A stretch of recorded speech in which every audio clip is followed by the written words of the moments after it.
In the heart of the galaxy, orbiting a blue-white star, the Grand Assembly Station shimmered like a jewel among the stars.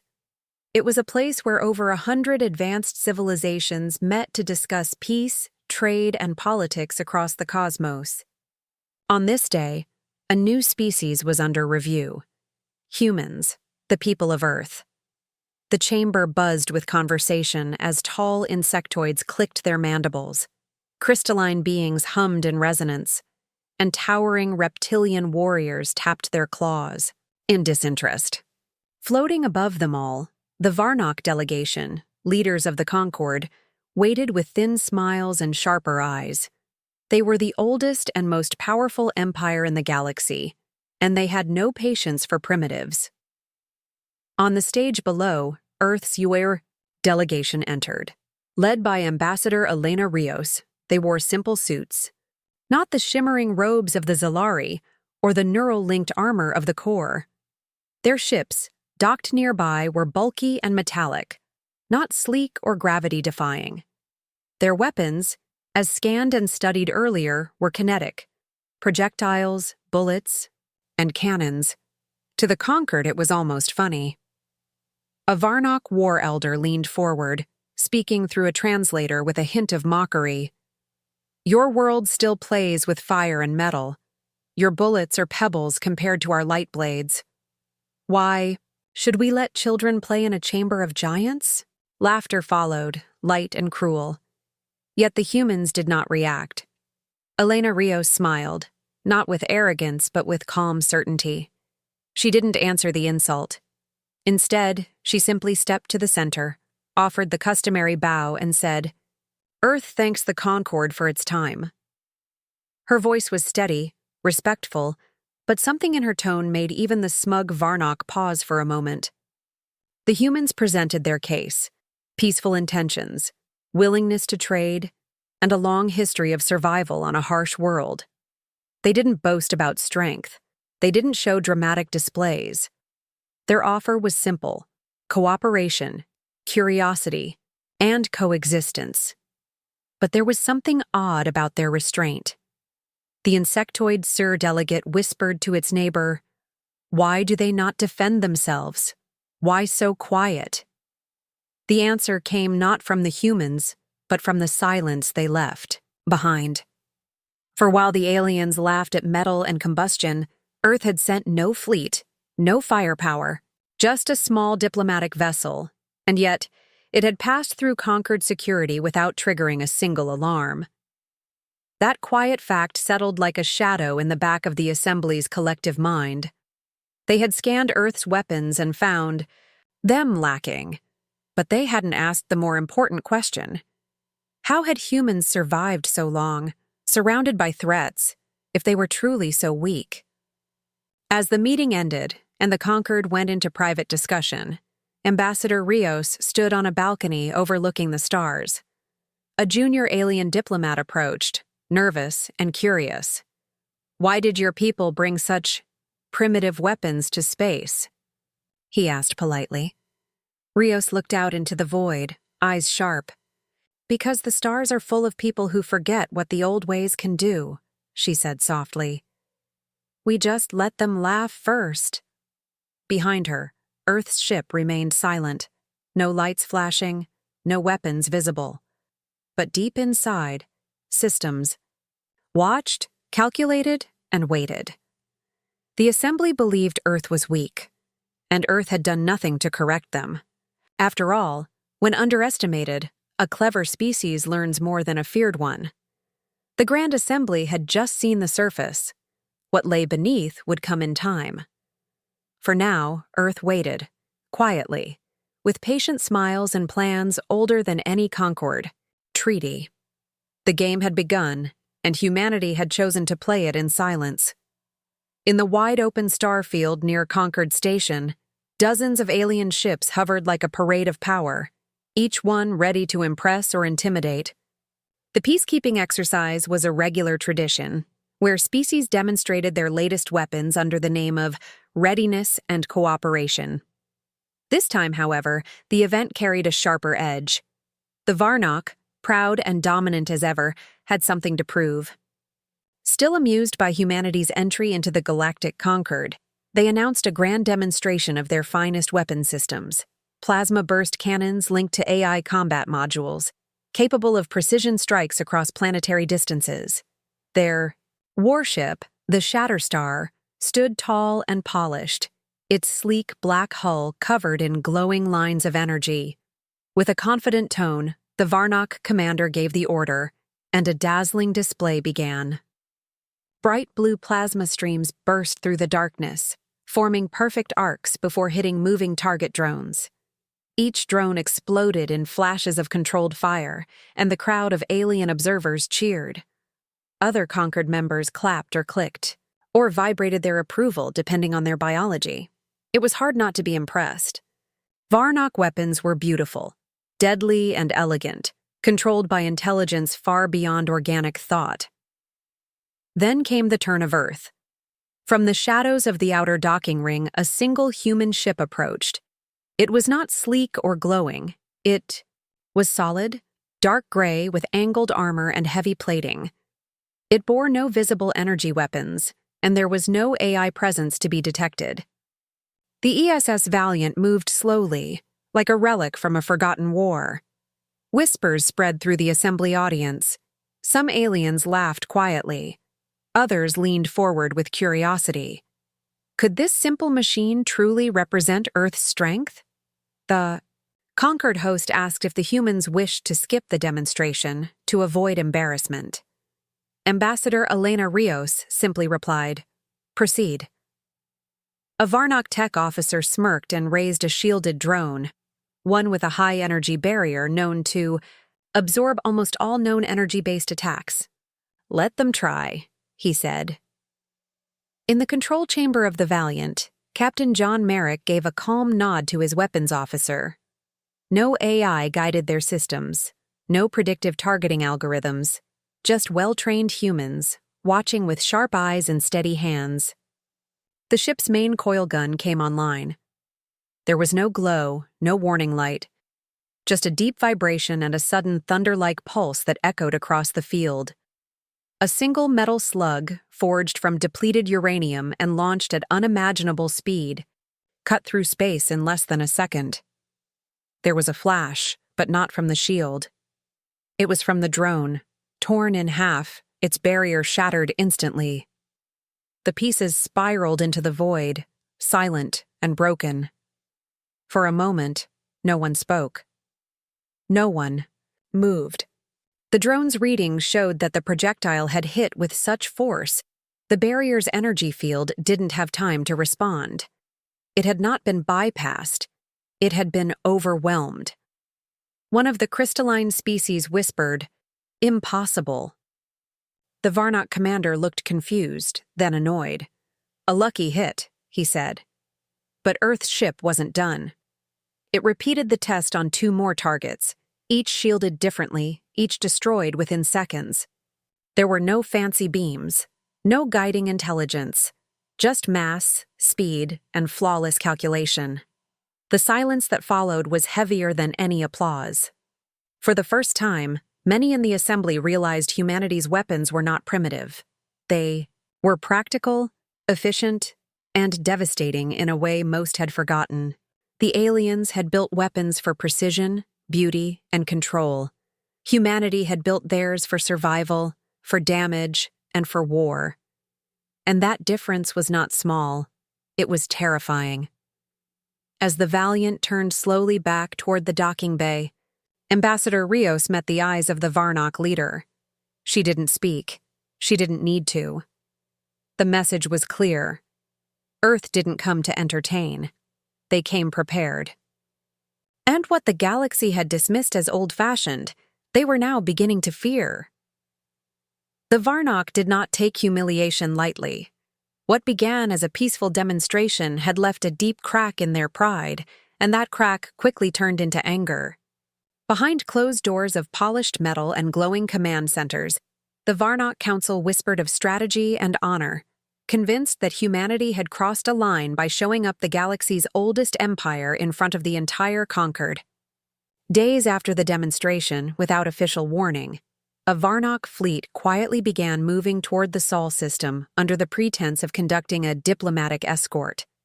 Their ships, sleek and silent, carried not peace, but power.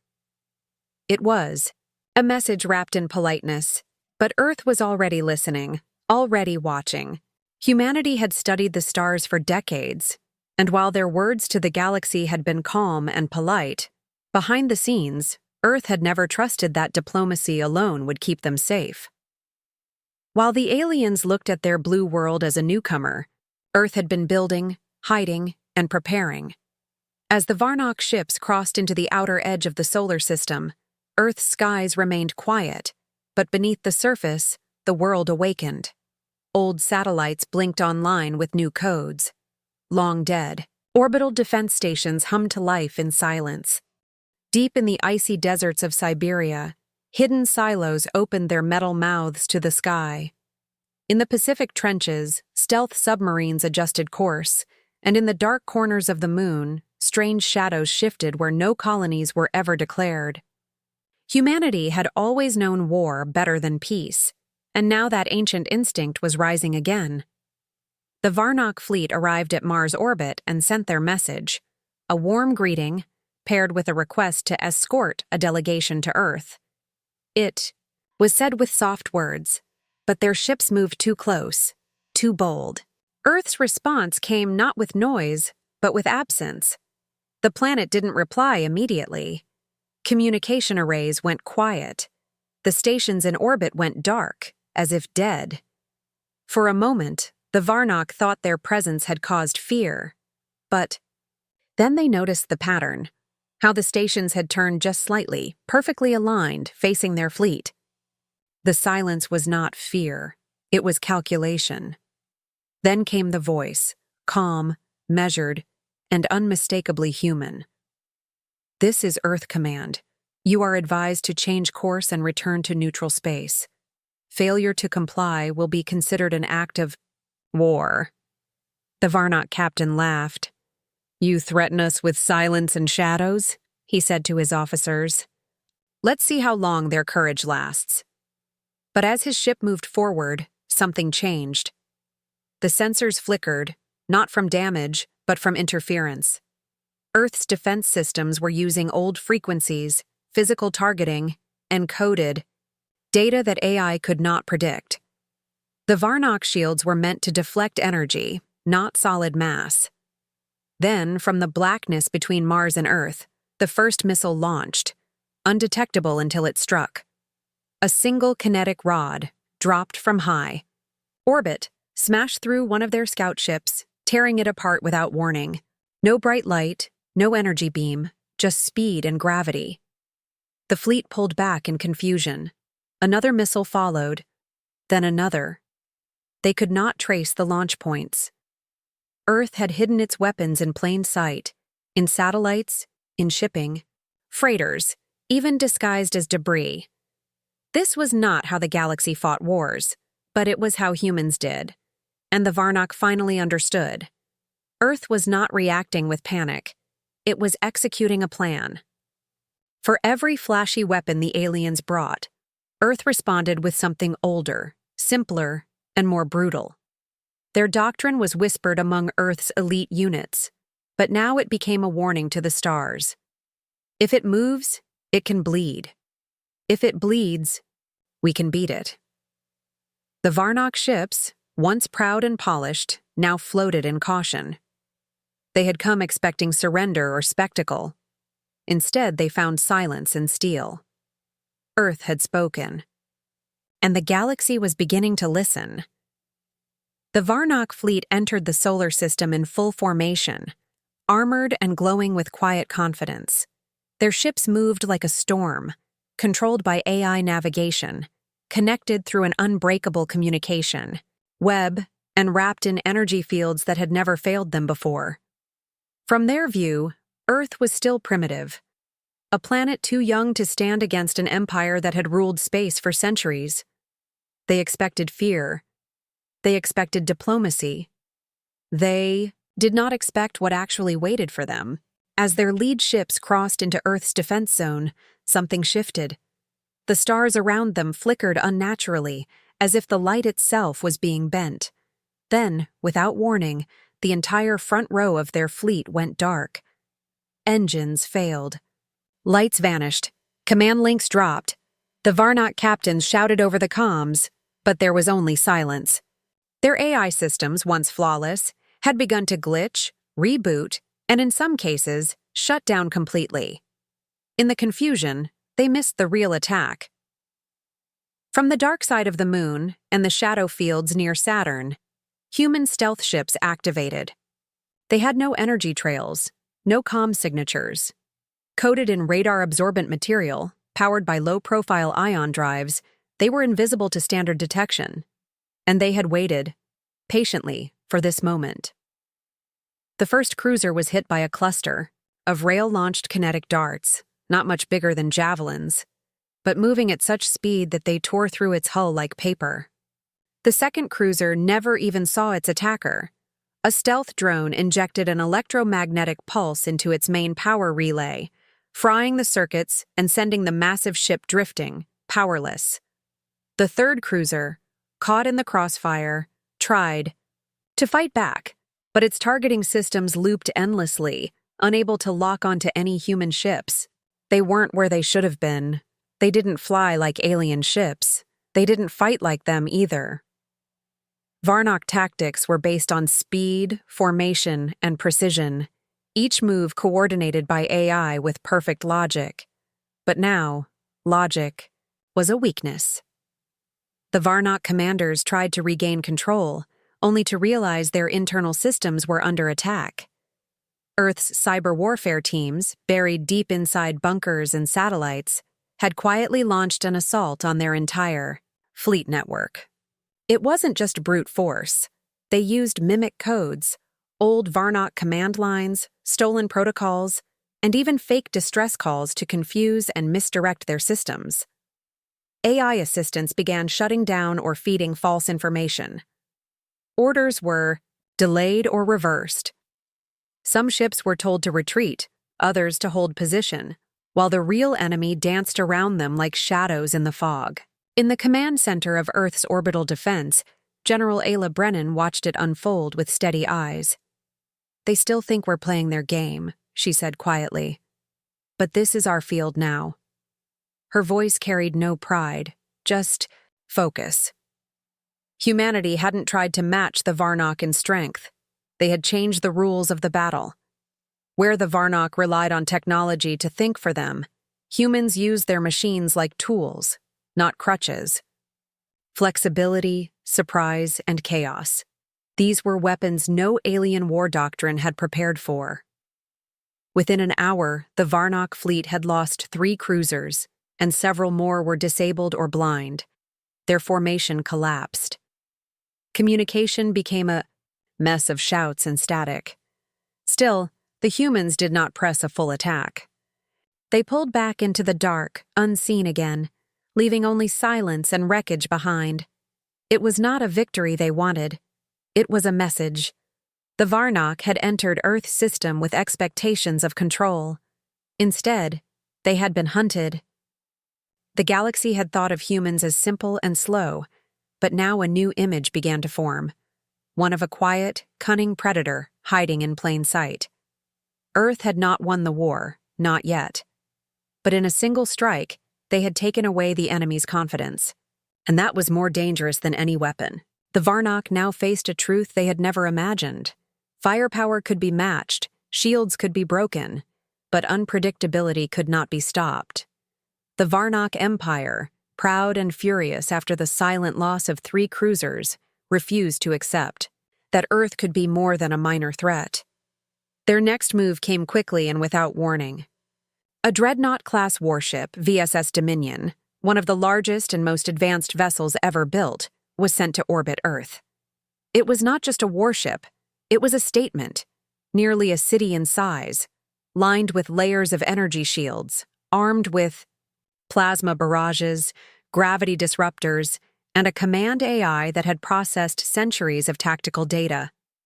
To the Varnock, this was overkill, but necessary. They believed the sight of the Dominion alone would break Earth's will. The ship arrived over Earth with slow, deliberate motion, casting a shadow over half the atmosphere as it settled into low orbit. From its observation decks, alien officers watched Earth's blue oceans and green continents with cold eyes, expecting a message of surrender at any moment. But Earth remained quiet. No diplomats, no white flags, just silence. It was not ignorance. It was bait. In hidden command bunkers under the Rockies and deep beneath Antarctica's ice, Earth's military leadership had prepared for this very moment. They knew the dreadnought was powerful, but it also relied on certain rules of warfare: clear sightlines, predictable targets, and open space. Earth, however, was never built on predictability. Instead of attacking it head-on, the humans began, luring the dreadnought deeper into the planet's magnetosphere. From the outside, the move looked harmless: small changes in orbit, a few satellites reorienting, minor energy fluctuations. But to Earth's defenders, every move was a step in. A carefully planned trap. The magnetosphere, shaped by Earth's magnetic field, disrupted long-range scanners and created strange interference in high-energy weapons. For a warship designed to fight in open space, it was like walking into fog with blindfolds on. The Dominion's sensors began showing false readings. Its navigation AI adjusted too slowly.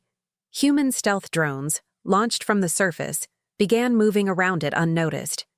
Then came the first strike: 3 massive railgun rounds fired from Earth's surface. They weren't glowing plasma or complex energy waves. They were dense, sharpened slugs of metal moving at impossible speeds, and they hit with the force of small asteroids. One tore through the outer shielding array, another smashed into a thermal vent, causing a chain reaction. The third destroyed a section of its plasma battery before it could even charge. Within seconds, alarms rang through the Dominion. Its crew scrambled to regain control, but more surprises followed. From hidden platforms in low orbit, disguised as communication satellites, Earth launched gravity twist bombs. These devices didn't explode in fire, but twisted local gravitational fields for just a few seconds, pulling sections of the dreadnought off balance. The ship, massive and slow, couldn't adapt fast enough. Systems overloaded. Shield fields collapsed, in places. And still, the attacks came. From the clouds, from the oceans, even from what appeared to be civilian stations. Humanity had turned the entire planet into a battlefield. What the Varnock saw as chaos was, in truth, organized disorder. Something human warfare had been shaped by for centuries. They had always fought on rough terrain, under pressure, in bad weather, outnumbered, outgunned. And because of that, they had learned to win in ways no simulation could predict.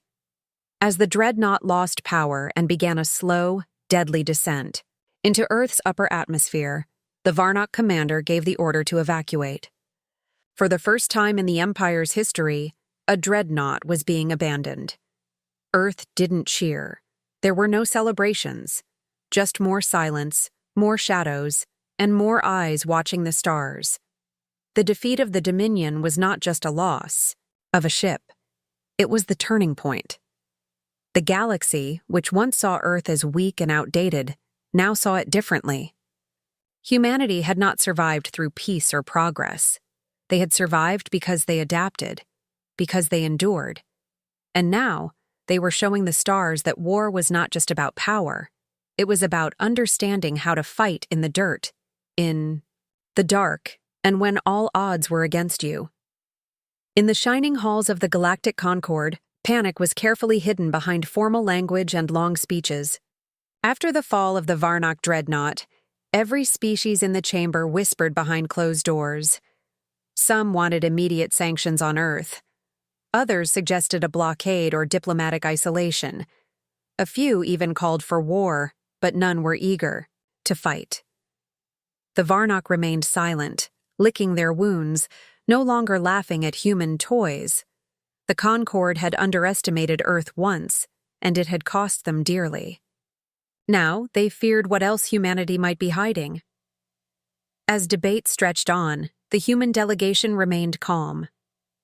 Ambassador Elena Rios spoke little, only observing, only waiting. Her silence, once dismissed as politeness, now felt like something more, like a warning waiting to unfold. And then, without ceremony, Earth made its move. A signal was sent from Luna Station, the oldest human colony on the Moon. A private transmission, shared first with the Concord's High Council, then broadcast to the entire chamber. The screen filled with an image of the Moon's dark side, where a long, metallic structure stood tall and silent against the stars. It looked simple. No glowing lights, no elegant curves, just a thick steel tower pointing toward the void. Then came the name, Project Goliath. A kinetic orbital platform, the first of its kind, designed in secret, built with patience, and armed with a weapon that didn't glow, didn't make sound, but could end wars in a single breath. Goliath didn't fire lasers or plasma. It launched metal rods, dense, sharpened, and accelerated to near-relativistic speeds using electromagnetic rails. They had no heat signature, no energy trail, and when they hit, shields didn't matter. The Concord watched a demonstration. A barren moon on the edge of a distant system, uninhabited and chosen for testing, was targeted. The rod dropped silently, unseen until impact. The explosion that followed had no fire, no radiation, just dust, rock, and silence. The entire moon cracked. Craters bloomed across its surface like flower petals. The message was clear. This was not a weapon for battle. It was a weapon of punishment. Of final decisions. Project Goliath had no defenses, because it needed none. By the time you saw it fire, it was already too late. The Concord chamber, usually full of noise and argument, fell into stunned silence. Earth had not only caught up to the galaxy, it had gone beyond it in a direction no one had expected. While others built smarter weapons, humans had built deadlier ones. While the galaxy worked toward peace, Earth had prepared for extinction-level defense. Ambassador Rios stood calmly before the Concord and said only one thing. We didn't build this to conquer. We built it because we knew no one else would ever protect us. And with that, the message ended. Back on Earth, Goliath returned to its passive state, aimed nowhere, waiting for a reason to move. But now, every empire, alliance, and kingdom in the galaxy had seen it.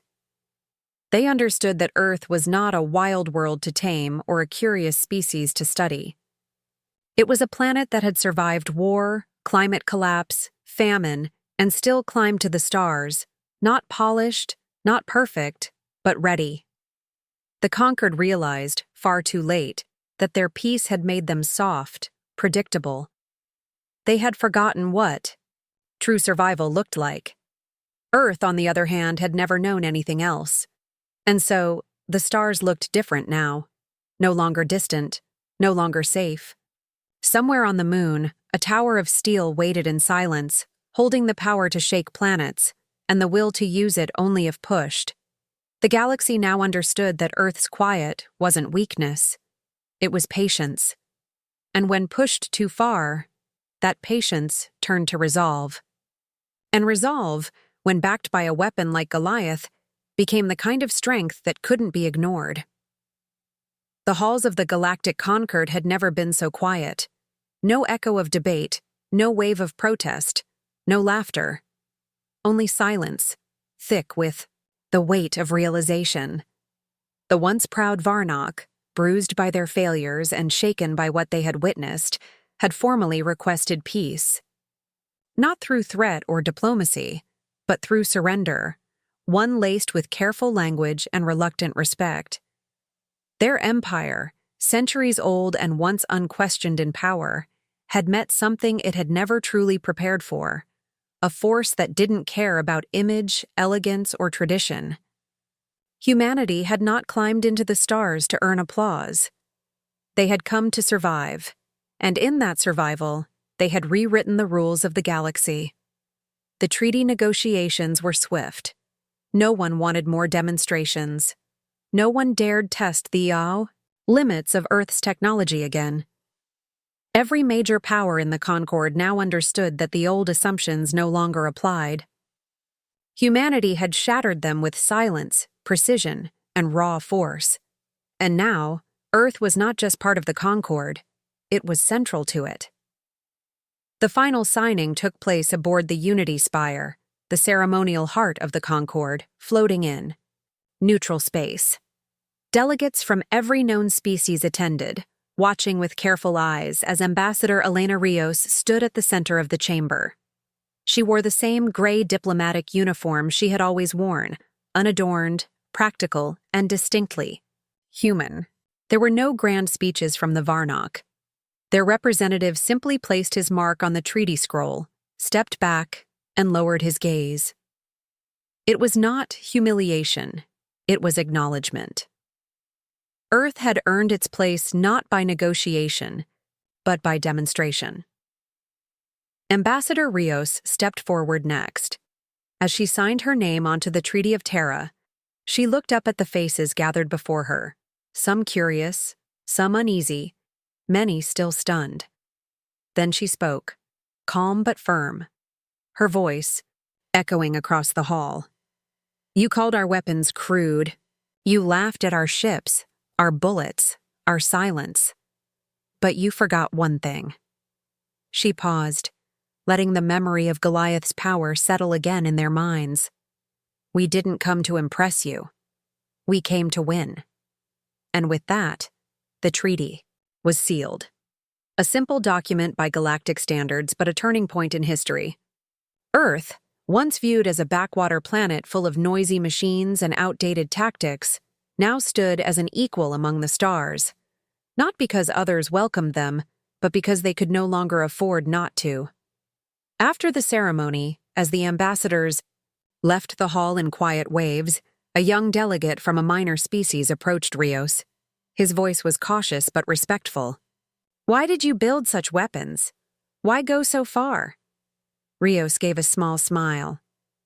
Because we didn't have anyone to protect us. We hoped for peace, but we prepared for war. We always have.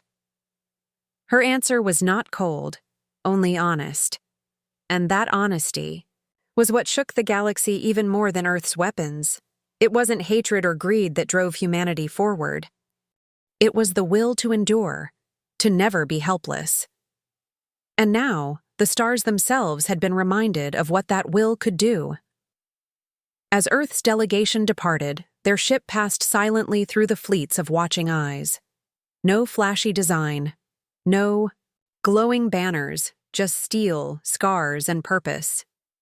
Behind them, the galaxy adjusted. Old alliances shifted, new treaties were discussed in whispers. And far above the moon, Project Goliath waited in silence, deactivated but not forgotten. A reminder that behind Earth's quiet patience was the promise of power that would never again be underestimated. The Treaty of Terra was not just an agreement. It was a message. Humanity had arrived, not as conquerors, but as survivors. And in a galaxy that had forgotten the price of survival, Earth had come to teach them the cost.